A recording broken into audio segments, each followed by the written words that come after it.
जिले की हलचल। आकाशवाणी लखनऊ से प्रस्तुत है जिले की हलचल। आज सुनिए सुल्तानपुर और मुजफ्फरनगर जिलों की हलचल। पहले सुनते हैं सुल्तानपुर जिले की हलचल। आलेख और स्वर है दर्शन साहू का।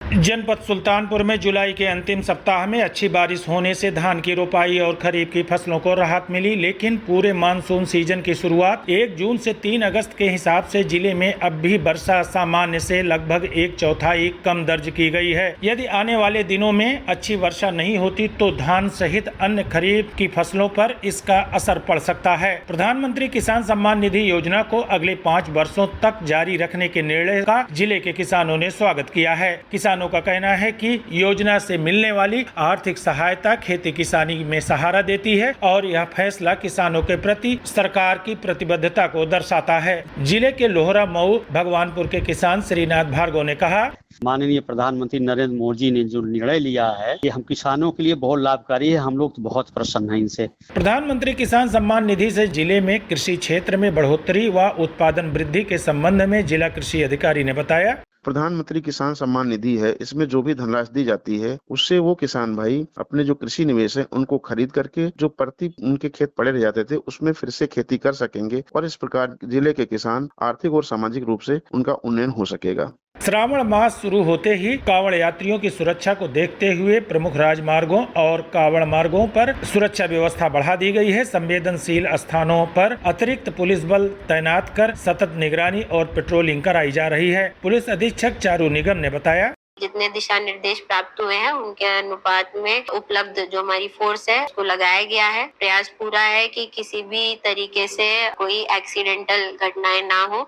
उत्तर प्रदेश शासन द्वारा जारी जुलाई 2026 की IGRS मासिक रैंकिंग में सुल्तानपुर पुलिस ने 100% अंक प्राप्त कर प्रदेश में प्रथम स्थान हासिल किया है। पुलिस अधीक्षक चारू निगम के निर्देशन में जनपद के सभी थानों पर शिकायतों के गुणवत्तापूर्ण एवं समयबद्ध निस्तारण तथा शिकायतकर्ताओं से मिले संतोषजनक फीडबैक के आधार पर यह उपलब्धि हासिल हुई है। शासन ने शिकायत निस्तारण की गुणवत्ता और पारदर्शिता के लिए सुल्तानपुर पुलिस को प्रदेश में सर्वोच्च स्थान दिया है। मुख्यमंत्री सामूहिक विवाह योजना के अंतर्गत जुलाई 2026 में जिले में 3 सामूहिक विवाह समारोह आयोजित किए गए, जिनमें कुल 1223 जोड़ों का विवाह संपन्न कराया गया। इनमें 20 जुलाई को 477, 21 जुलाई को 539 तथा 31 जुलाई को बल्दी राय ब्लॉक में 207 जोड़ों का विवाह कराया गया। बल्दी राय सामूहिक विवाह कार्यक्रम में 205 हिंदू एवं 2 मुस्लिम जोड़े शामिल रहे। योजना के तहत 9 विवाहित जोड़ों को शासन की ओर से आर्थिक सहायता एवं गृहस्थी का सामान उपलब्ध कराया गया। जिला प्रशासन ने इसे सामाजिक समरसता और जरूरतमंद परिवारों को सहयोग देने की महत्वपूर्ण पहल बताया। वन विभाग ने सुल्तानपुर जिले की 979 ग्राम पंचायतों को अगले 4 वर्षों में हरित ग्राम के रूप में विकसित करने की योजना बनाई है। इस अभियान के तहत सदर, कादीपुर, जयसिंहपुर और लम्हुआ रेंज में पीपल, बरगद, पाकड़, नीम, शीशम, सागौन, आम और अमरूद जैसे पर्यावरण संरक्षण वाले पौधे लगाए जाएंगे। प्रभागीय वन अधिकारी अमित सिंह ने बताया कि वर्ष 2030 तक जिले के 15% क्षेत्र को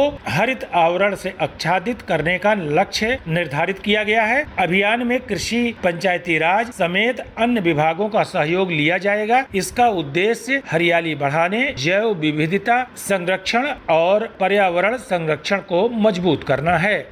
सुल्तानपुर जिले की हलचल के बाद आइए सुनते हैं मुजफ्फरनगर जिले की हलचल। आलेख और स्वर है रणवीर सिंह सैनी का। मुजफ्फरनगर जिला इस समय हर हर महादेव के जय घोष से गुंजायमान हो रहा है। हरिद्वार से गंगा जल लेकर दिल्ली, हरियाणा, राजस्थान एवं उत्तर प्रदेश के विभिन्न जिलों के लाखों कांवड़िए जनपद से प्रतिदिन अपने गंतव्य की ओर निकल रहे हैं। शिव भक्त कांवड़िया अपने गांव और कस्बों के शिवालयों में पवित्र सावन माह में जलाभिषेक करते हैं। आगामी 11 अगस्त यानी महाशिवरात्रि तक मुजफ्फरनगर जिला पूरी तरह शिव भक्त कांवड़ियों की सेवा में डूबा रहेगा। मुजफ्फरनगर जनपद के सभी मुख्य मार्गों पर कांवड़ियों के लिए कांवड़ सेवा शिविर बने हैं। इन शिविरों में हजारों लोग शिव भक्तों की दिन रात सेवा कर रहे हैं। शिविरों में शिव भक्तों के लिए भोजन और चिकित्सा की व्यवस्था की गई है। 4 अगस्त से सभी मुख्य मार्गों पर वाहन प्रतिबंधित हो जाएंगे और यह सभी मार्ग कांवड़ियों के हवाले हो जाएंगे। कांवड़ियों की सुरक्षा के लिए प्रदेश सरकार ने सुरक्षा के व्यापक इंतजाम किए हैं। शहर के स्विचों पर एटीएस तैनात की गई है। पुलिस अधीक्षक संजय कुमार वर्मा ने बताया कि सुरक्षा की दृष्टि से जनपद को 9 सुपर जोन, 16 जोन, 89 सेक्टर और 141 सब सेक्टर में विभाजित किया गया है।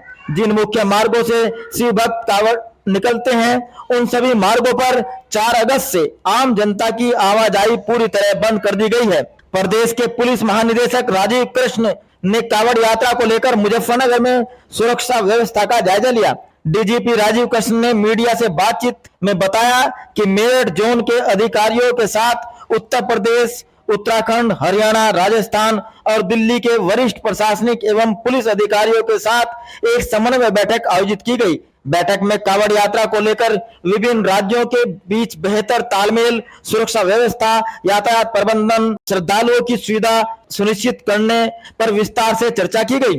उन्होंने कहा कि प्रशासन की सर्वोच्च प्राथमिकता यह है कि कांवड़ यात्रा के दौरान किसी भी श्रद्धालु अथवा आम नागरिक को किसी भी प्रकार की कोई असुविधा या व्यवधान का सामना न करना पड़े। इसके लिए सभी संबंधित राज्यों के अधिकारियों के बीच निरंतर संवाद और समन्वय स्थापित किया गया है ताकि प्रत्येक वर्ष की भांति इस वर्ष भी यात्रा शांतिपूर्ण और सुरक्षित ढंग से संपन्न हो सके।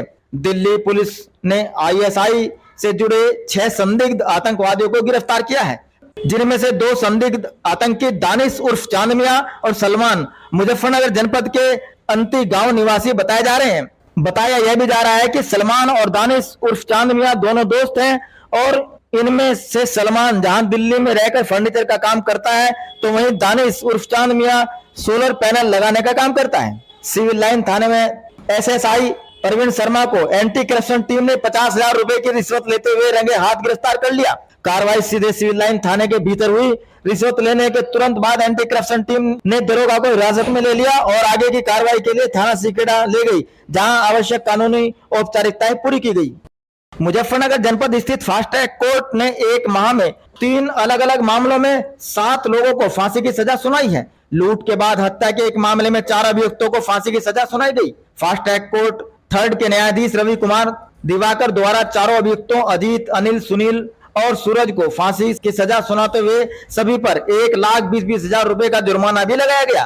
तिताई इलाके के मांडी गांव में 16 वर्ष पूर्व चुनावी रंजिश में हुए बहुचर्चित राजवीर सिंह हत्याकांड में अदालत ने पूर्व प्रधान सहित 2 हत्यारों को फांसी की सजा सुनाई है। फैसला सुनाते हुए अपर जिला जज एवं सत्र न्यायालय के पीठासीन अधिकारी रवि कुमार दिवाकर ने मामले को दुर्लभ और दुर्लभतम मानते हुए पूर्व प्रधान प्रमोद और सहदेव उर्फ पप्पू को फांसी की सजा सुनाई। मुजफ्फरनगर के फुकवाना थाना क्षेत्र के हबीबपुर गांव में कच्चा मकान गिरने से एक पिता और उसके 4 बच्चों की मौत हो गई। भारी बारिश के बीच मकान गिरने से 52 वर्षीय पिता इस्लामुद्दीन, बेटा जिशान 8 माह, आहत 2 साल, बेटी अल्फिसा 5 साल और रुखसान तकरीबन 12 साल की जेसीबी की मदद से मलबे से बाहर निकाला गया। मुजफ्फरनगर जिले में जुलाई माह के प्रारंभ में हुई लगातार बारिश के चलते गंगा नदी, काली नदी और हिंडन नदी में कई दिन तक बाढ़ की स्थिति बनी रही। जिला प्रशासन ने बाढ़ से बचाव के सभी उपाय किए हैं। ये था आकाशवाणी लखनऊ के क्षेत्रीय समाचार एकांश द्वारा प्रस्तुत जिले की हलचल का आज का अंक।